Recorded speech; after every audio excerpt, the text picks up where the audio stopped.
Olá a todos, sejam bem-vindos novamente para a nossa nona conversa, né, sobre o linear B.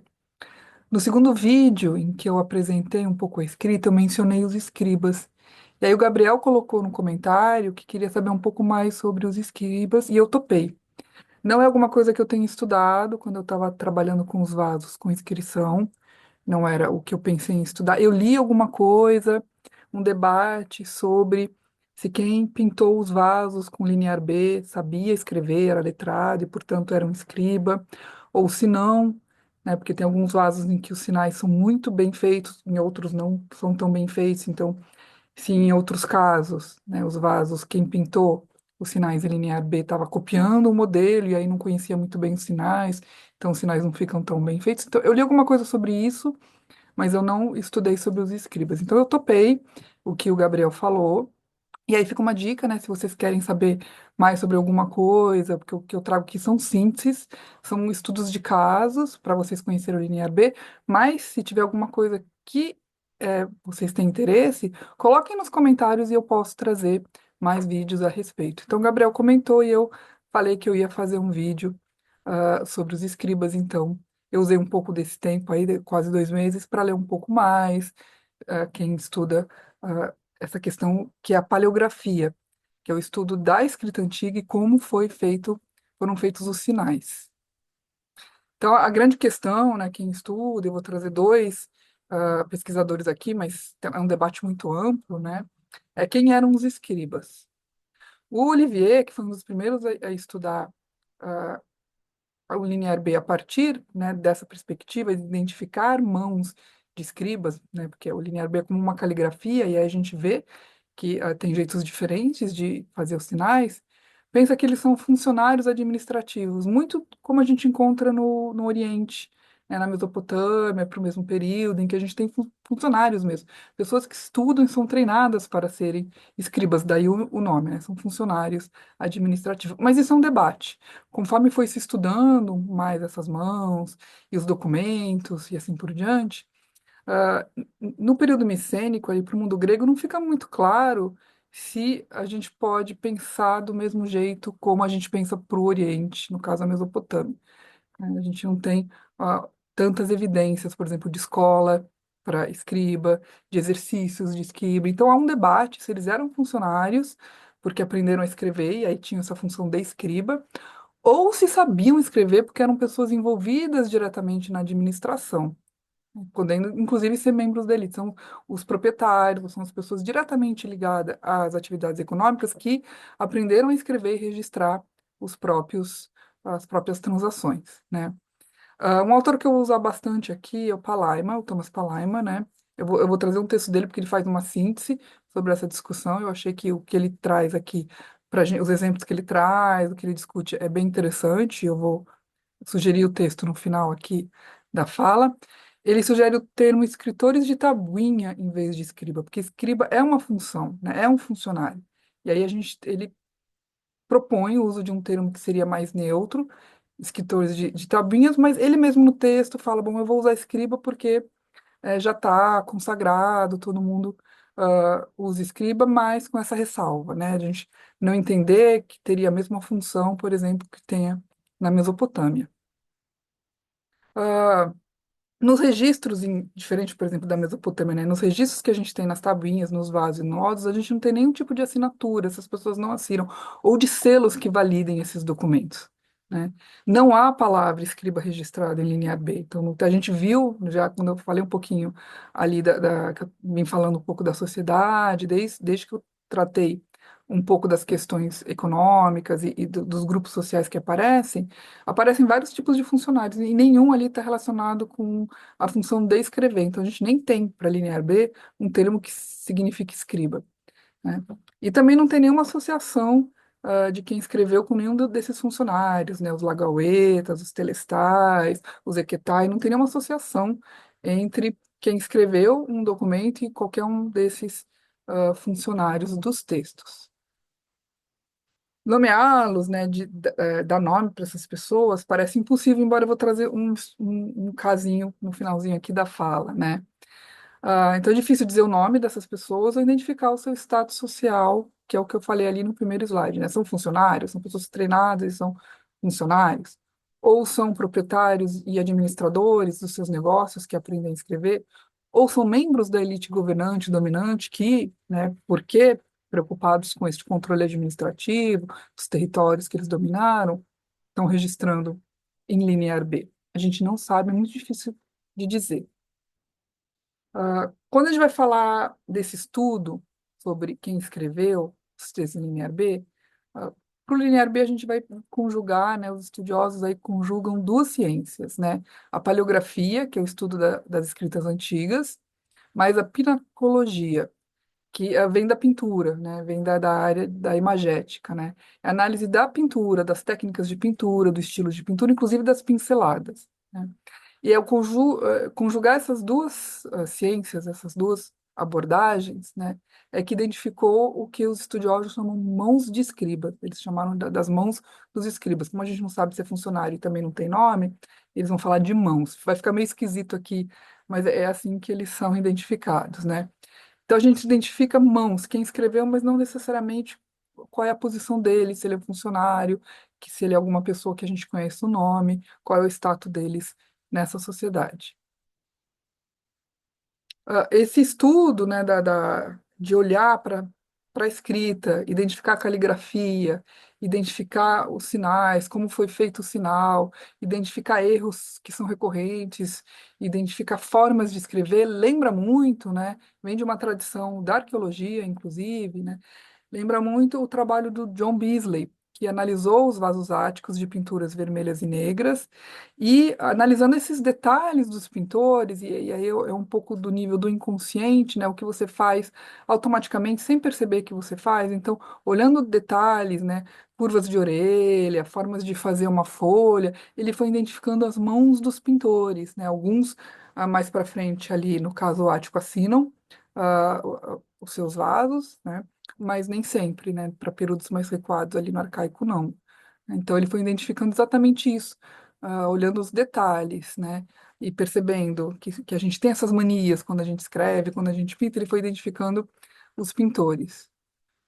O trabalho do John Beazley, por sua vez, é baseado no método de análise de pinturas do Giovanni Morelli, ali já no século XIX, né? Que é exatamente olhar para uma pintura, identificar a técnica, a pincelada, até inclusive para identificar falsificações. Então, é o método que vem do século XIX de pintura, que foi para a análise dos vasos áticos e que depois foi empregado no linear B. Então, eu vou trazer alguns exemplos, né, de como esse estudo se dá, né? Então, trouxe duas tabuinhas de Knossos, tá no Palaima, como eu falei, né? Vou trazer muitos exemplos dele que eu achei muito claros, né? Então, a gente tem aqui, no primeiro, da mão 103, né, aqui à esquerda, a gente vê um texto na forma de página, né, com as linhas muito bem traçadas, os traços muito bem feitos, muito linear, né, uma escrita muito clara.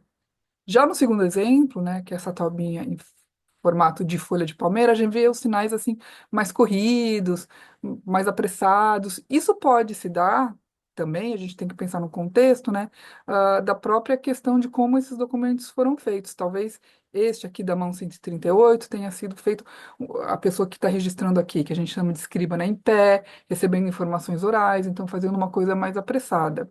E no caso da mão 103, talvez ele esteja ali numa situação um pouco mais favorável, sentado, tendo esses documentos para consultar e fazendo com mais parcimônia, com mais cuidado. Mas, de qualquer forma, quando a gente está falando de paleografia, de pinacologia, a gente está olhando essas duas questões, né, e como elas são recorrentes. E aí a gente vai identificando esses estilos, a gente vai identificando certos hábitos, né, nessas mãos. Tá? Primeiro a fazer isso, a gente já viu ele aqui quando eu falei um pouquinho da questão do deciframento, eu falei de quem contribuiu. O Emmett Bennett é um dos que contribuiu para o deciframento, né? Ele identificou os ideogramas, ele identificou o sistema de peso e medida, então ele já estava olhando um pouco para os sinais do linear B, né? Então, só lembrando, ele é um filólogo, ele atuou com o arqueólogo Carl Blegen, que escavou Pilos, então foi o primeiro a ter acesso aos documentos em linear B do sítio de Pilos, que é um conjunto, também não sei se vocês lembram, é um conjunto mais homogêneo, né? São documentos que estão mais bem preservados, tem muitos documentos longos, né? Folha de página, então é um conjunto bem interessante para se trabalhar, né? No seu doutorado, apresentado em 47, ele estudou o que tinha disponível até então, né, da primeira escavação de Pilos, estudou 636 tabuinhas, né, e já ali ele identificou 14 mãos. Já analisando os sinais, ele já começou a perceber esses hábitos, esses maneirismos, né, que cada uma dessas mãos tinha. E identificou três classes de estilo de escrita. O que que é isso? Né?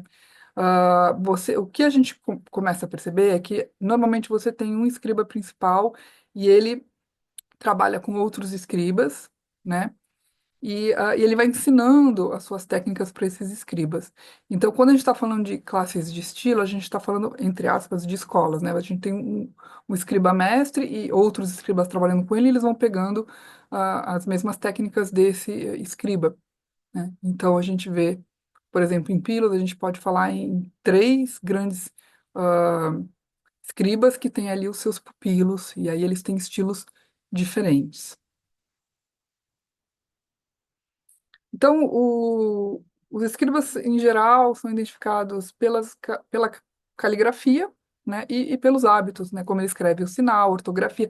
Tem alguns que constantemente erram determinadas palavras, né, como se escreve, ou algumas palavras podem, para grafar algumas palavras, você pode optar por alguns grupos de sinais, então tem isso, uma escolha de sinal ou outra que é recorrente entre os escribas, né? Além disso, a gente também teve análise das impressões de palmas e digitais que ficaram nesses documentos, principalmente nas tabuinhas e selos e etiquetas de argila, porque eles usavam para escrever esses suportes com argila ainda úmida, né? Então eles seguravam ali atrás a tabuinha, fica um pouco da marca da mão ou da palma da mão ou de algumas digitais. E aí a gente identifica, como eu já falei, mãos dos escribas, né? 25 foram identificados em Pilos, com talvez mais sete, né? Mas aí há um debate se são outros sete escribas ou se são variações desses 25 já conhecidos e estabelecidos.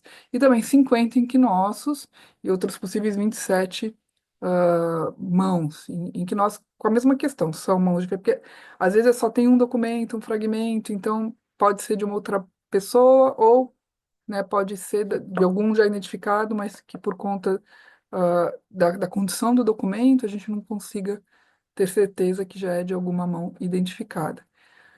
A gente já falou um pouco também dos arquivos de Knossos, né, mais complexo ali do que na situação de Pilos, né, tem vários níveis de destruição, e aí a gente não encontrou um arquivo central, os arquivos, né, os documentos são encontrados em todo o edifício, então tem várias tradições diferentes em Knossos, mas eu não vou trazer isso aqui, isso é um estudo mais aprofundado, aqui eu quero só apresentar realmente como a gente trabalha com essa questão dos escribas para o linear B. Então, a gente pode pensar, eu vou trazer alguns exemplos, né? A disposição das linhas e sinais, nos documentos, essas impressões digitais ou de palmas de mão e o formato da tabuinha, né? Às vezes a gente encontra alguns casos que alguns escribas optam por fazer outros formatos para além daqueles que a gente já conhece, ou adequam um registro num formato que a gente não consideraria adequado, mas ele faz isso, né? Então, isso diz muito também sobre as opções dessa pessoa, seus hábitos e assim por diante. Então, aqui, por exemplo, a questão da disposição das linhas, né? E aí eu vou trazer os casos de pilos que o Thomas Palaima apresenta, né? A mão um é o escriba principal, né? Ele é o que mais produziu o documento, ele é o que menos comete erro, ele tem uma grafia muito clara, então tá muito claro para a gente que ele é o mestre dos escribas. E ele treina a mão 2 também, que é uma mão importante. Então a gente vê que a mão 2 é uma outra pessoa que tenta imitar o estilo da mão um, mas ele não é tão bom, assim por dizer, né? Não comete alguns equívocos e deixa ali seus traços pessoais também sem perceber, né? Então, o que que a mão 1 faz? Normalmente, ele escreve os sinais muito claros e ele usa todo o espaço disponível. E uma coisa que ele faz muito, parece um pouco uma obsessão da mão 1, porque como não são eles que fabricam as tabuinhas, principalmente esses principais escribas que a gente vê muito documentos produzidos por eles, ah, ele corta a tabuinha. Quando acaba, né, ele dá uma formatada na tabuinha, né? Quando ele acaba de escrever, ele formata, ele tira as rebarbas da tabuinha para fazer um textinho como a gente está vendo aqui, né? Acabou o texto, ele tirou o finalzinho da tabuinha e usou todo o espaço disponível. A mão 23, né, que já produz muito menos documentos, a gente percebe que ele não é tão letrado quanto a mão 1. Percebe, ele tinha uma tabuinha grande, ele não usa todo o espaço para escrever as palavras com os sinais do silabograma, aí de repente ele vai fazer o primeiro ideograma ali, ele faz enorme, o ideograma de mulher ali, aí ele usa o espaço todo, depois ele vai fazer o ideograma de criança, ele diminui e ele deixa um pouco da tabuinha, ele não usou bem todo o espaço da tabuinha, mas isso não é ah, tão problemático assim, porque a mensagem está aqui, é um texto bem escrito também. A mão 21. Aí a gente vê uma outra questão. Ele também tinha uma tabuinha. Ele começou escrevendo bem pequenininho, porque talvez ele já estava vendo, que eu percebendo que a informação que ele tinha que registrar não ia caber naquela tabuinha e não coube mesmo. Aí depois no finalzinho ele teve que lançar mão desse recurso de criar umas duas linhas no finalzinho, né, para poder dar conta das outras informações que ele tinha que colocar. Essa questão aqui de não usar o espaço adequadamente nunca vai aparecer nos registros da mão 1, por exemplo, né? Então, ele é alguém que conhece muito bem a escrita, planeja muito bem o uso dos espaços. Então, isso é um dos indícios para a gente identificar essas várias pessoas e diferenciá-las. Aqui é o caso das impressões, né? Elas aparecem nas tabuinhas, principalmente na parte de trás e nas laterais, mas elas aparecem, aqui o caso que eu trouxe, porque está muito claro, né? Nas etiquetas que são pressionadas sobre outras superfícies. São etiquetas que vão na frente de cestos de madeira ou de cestos de materiais vegetais, né? Que contêm outras tabuinhas ou as mercadorias, né? Então, você tem que com a com a argila ainda úmida, você tem que pressionar esse selo e aí ficam essas marcas de palmas, né? O estudo dessas marcas, de quem produz esses documentos, mostrou que eles são muito jovens ou muito idosos. E aí a gente percebe que eles são uma categoria de fabricantes de tabuinhas e etiquetas, eles não são as pessoas provavelmente que escrevem. Talvez tenha um debate se os jovens seriam aprendizes e por aí, né, estagiário, né, porque além de aprender, ele tem que fazer um trabalho mais, mais manual para um escriba mais importante, que é fabricar as tabuinhas, né? E aqui, só a título de curiosidade, eu trouxe uma outra etiqueta, né, de pilos também. Ali ela não está tão claro na imagem as impressões de palma, mas ela tem impressão de palma, mas atrás, o verso dela, dá para a gente ver ali que ficou a impressão do cesto, né, de palha ali, onde essa etiqueta foi pressionada, o que é um dado muito interessante. Mas o principal indício para identificar essas pessoas é a própria escrita, é como o sinal foi feito, os traços, qual é a ordem dos traços, se ele conhece bem o sinal, se ele domina, né, se ele faz um sinal bem claro, e assim por diante, se ele não comete erro na hora de escrever determinadas palavras. E aqui também, a título de curiosidade, eu trouxe um cálamo de madeira que foi encontrado no sítio de Tirinto, e aqui está a referência, e esse é o instrumento usado ali para escrever essas tabuinhas de argila. Ele é muito adequado, ele pode ser feito de madeira, já foi encontrado de marfim também. Ele é muito adequado para fazer os sinais do linear B, em argila. Então, aqui eu trouxe alguns exemplos, né, que o Thomas também ah, apresentou para a gente, né. Os três primeiros, comparar a mão 1, que eu falei que é o principal escriba de pilos, né, o que escreve mais, o que escreve melhor, que comete menos erros, com a mão 21, que é bastante mais relapso, assim, na sua escrita, parece que alguém que está aprendendo, a gente vai ver, inclusive, um documento mais para frente da mão 21, que a mão 1 corrigiu algumas coisas, né, e depois ali, no último caso, com a mão 41, né, no primeira linha a mão 1 e depois comparando. Então, no caso do Di, né, a forma como escreve o sinal, a mão 1 sempre escreve o sinal muito bem feito, né, os traços, é muito fácil identificar. A mão 21 já não sabe muito bem ainda fazer o sinal do Di, né? Ele tem uma variação aqui que aí só o especialista aqui vai reconhecer. Né? Quem está se iniciando no linear B, se pega um documento desse, vai demorar um pouco para identificar esse sinal. No caso do NE, né? A mão 1 aqui é um sinal bastante complexo, dá para ver, né? A mão 1 aqui, muito seguro, como é que faz esse sinal, muito bem feito. A mão 21 ali numa tentativa, né? De também, às vezes, esses sinais que é muito difícil de identificar. Uma primeira tem que ter um olhar atento, né? Mas muito, uma tentativa de fazer o sinal, mas muito distante ainda do que seria o sinal propriamente dito. Então, isso é uma forma de identificar mãos diferentes, né? Como se escreve os sinais. Nos dois casos abaixo, é como os sinais estão certos, mas é como é feito os traços do sinal, né? Então, por exemplo, o sinal K, nas linhas internas, né? Verticais e horizontais. A mão um sempre faz a linha horizontal primeiro e passa a vertical por cima. Dá pra gente ver. Isso fica na argila, isso é muito legal, né? Que a linha vertical cortou a linha horizontal que foi feita primeiro. A mão 21 é o contrário. Ele sempre faz a vertical primeiro e passa a horizontal por cima da vertical. Então é assim que a gente vai identificando. Aí é muito a caligrafia de como você faz o sinal. Mesmo caso ali para o U, né? A mão um faz primeiro o traço vertical e depois ele passa horizontal. E a 41 faz o contrário. Ele primeiro faz horizontal e depois ele passa o traço vertical. Então é assim que se estuda as mãos dos escribas e é assim que a gente vai identificando as diferentes pessoas que escreveram esses documentos.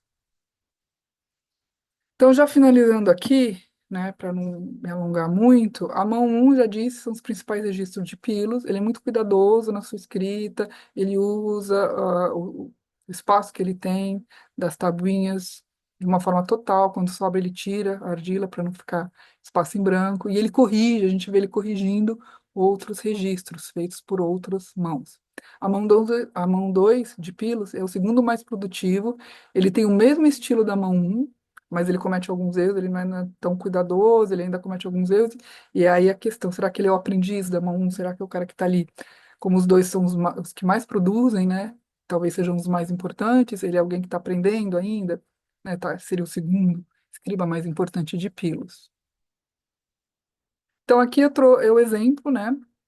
Thomas Palama traz para gente de um dos muitos documentos da mão 21 e tem alguns da mão 41 também, que o escriba um, que a mão um vai corrigir, né?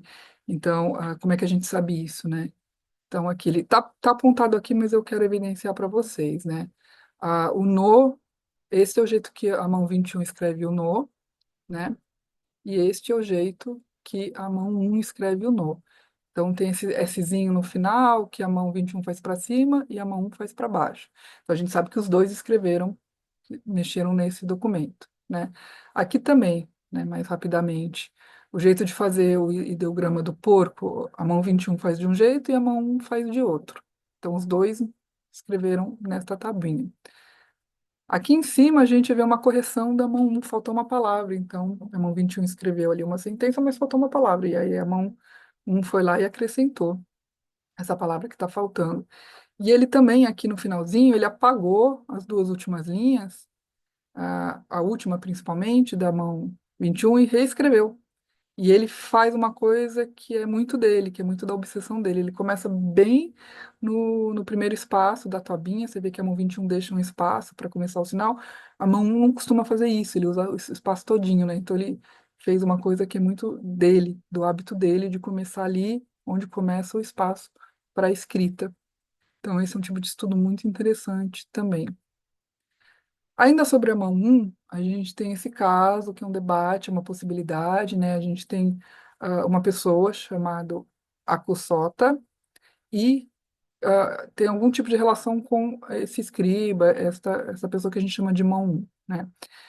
Esta pessoa, a Cussota, atua em várias áreas econômicas, né? Ele tem terras, ele cuida de taxas de açafrão, ele também cuida de rebanhos e tal. E todos os registros em que aparece o nome dessa pessoa foram feitos pelo escriba um, pela mão um. E aí se levanta uma questão que a gente talvez nunca possa responder. Ele é a mão um, né? Então, ele se nomeia e ele cuida dos próprios registros, ou a mão um atua para ele, trabalha para ele? sendo o melhor escriba de pilos, né? Ele é alguém que é sempre chamado por esta pessoa para fazer os seus registros, né? Então, essa é uma das possibilidades que podem existir e que no atual contexto dos documentos que a gente não vai poder saber. Mas aí a gente pode começar a pensar nos tipos de relação possível quando a gente faz esse estudo para identificar quem escreveu esses documentos. Então, aqui estão os dois textos que eu trouxe aqui, eu li logo no começo, né? Falando ali de escribas, dos primeiros estudos, os escribas de Knossos, e o Thomas Palaima, que é um capítulo daquele Companion, né, to Linear B, o volume 2, né, ele tem ali um capítulo de 100 páginas, fazendo uma síntese, explicando o que que é paleografia, o que que é pinacologia, como foram feitos os estudos, quem trabalhou, quais são os debates, depois ele traz esses casos, eu trouxe alguns aqui ah, sobre as mãos dos escribas, o que todos esses anos de estudo, tantas pessoas estudando, o que que a gente sabe, o que que a gente não sabe, tá? E como referência online, né, como indicação online, tem o programa dos escritos egeios, né, e da pré-história egeia da Universidade de Texas. Lá a gente pode acessar muitos documentos em linha B, e ali tem muita indicação dessas mãos, desses estudos de escriba, quem estudou, as pessoas, várias pessoas que estudaram cada um desses documentos.